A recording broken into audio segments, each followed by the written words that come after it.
সবাইকে জুমা মোবারক। আজকে আমি আসছি নোয়াখালী শহীদ জামে মসজিদে। আমি হিজবুত তৌহিদের একজন সদস্যর ইনভাইটে আমি এখানে আসছি। তা আমি এখানে জুমা শেষে এখানে যা দেখলাম, জুমা যিনি খতিব উনি জুমা শেষে জিজ্ঞেস করলেন কার খাবার নাই, কার বস্ত্র নাই, কার কে কে থাকতে অসুবিধা, কে অসুস্থ।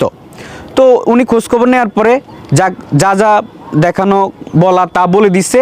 এবং আমি এখন একটা জিনিস রিয়েলাইজ করলাম ওখান থেকে আসার পরে, আমি বহু জায়গায় আমি নামাজ পড়ছি, জুমা করছি, কিন্তু আমি দেখি না যে কোনো আলেম সাহেবে বলতে কার এই খাবার নাই, কার বস্ত্র নাই, কার কী সমস্যা।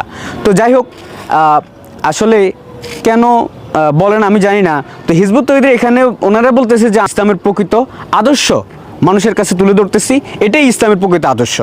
তো ঠিক আছে, সম্মানিত আলেমরা আমাকে এই কথার উত্তর দিবেন, আসলে এটা প্রকৃত আদর্শ নাকি? ঠিক আছে।